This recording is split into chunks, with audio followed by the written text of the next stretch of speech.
The hardest walk you can make is a walk you make alone.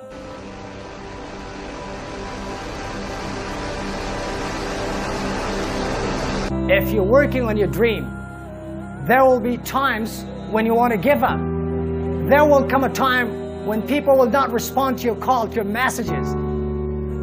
There will be a time that you will be rejected by your own closest friends, by your own shadow.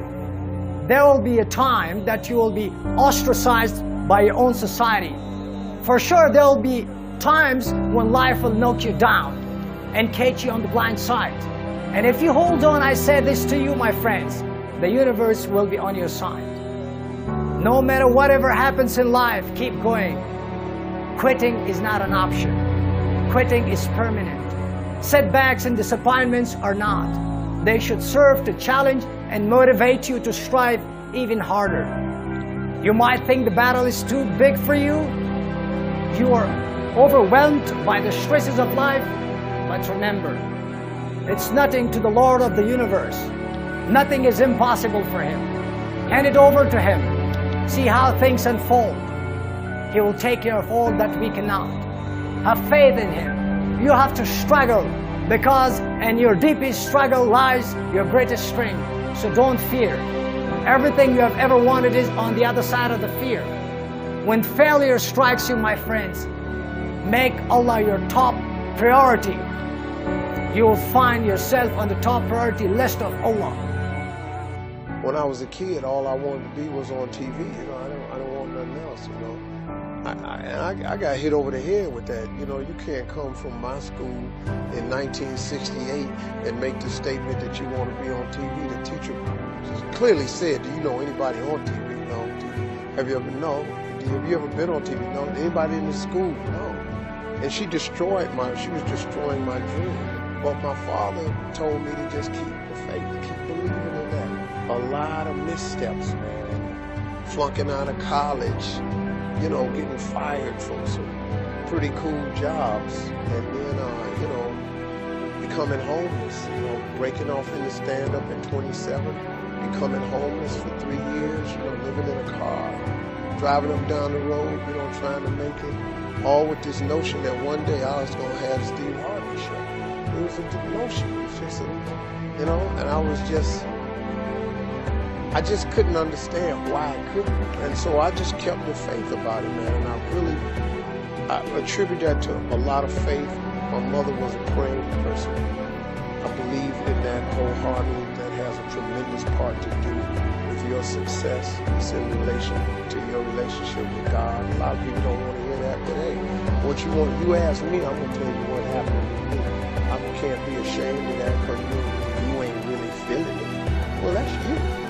I happen to believe that. And so I think through all of those prayers and stuff, I got through the cracks and crevices, man. And then I looked up and I was 39 years old and I was on TV. But it took 39 years to get there.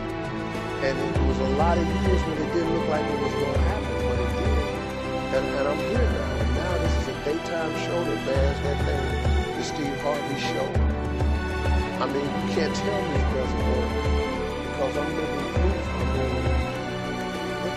Look at this stuff. This is for me. That's crazy.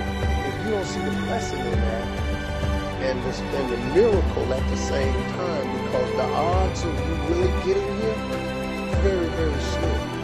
So I have to believe that prayer had a big part. You are the sum total of all of the choices that you've made up until now.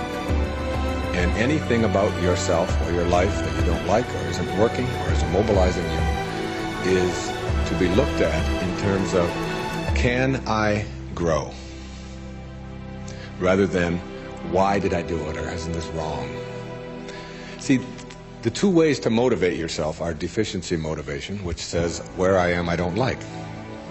I don't like what I've done. I don't like the fact that I can't do this well or I can't do that well. So I will list these things in my own repertoire, and then I will be constantly trying to repair those deficiencies, always assuming that I'm deficient, that there's something wrong with me, and I'm trying to fix it.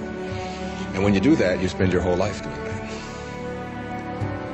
And you never arrive, because your life becomes a series of trying to get someplace else.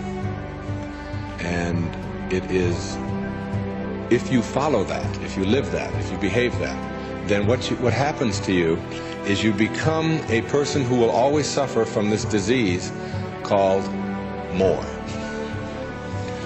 You always have to have more.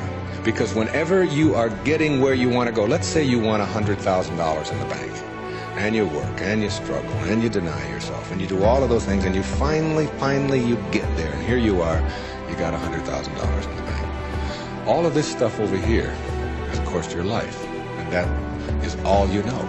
That's what you know how to, that's how you are. That is your being, that is your way of being. So that when you do get here, what you will do is say, this is not enough.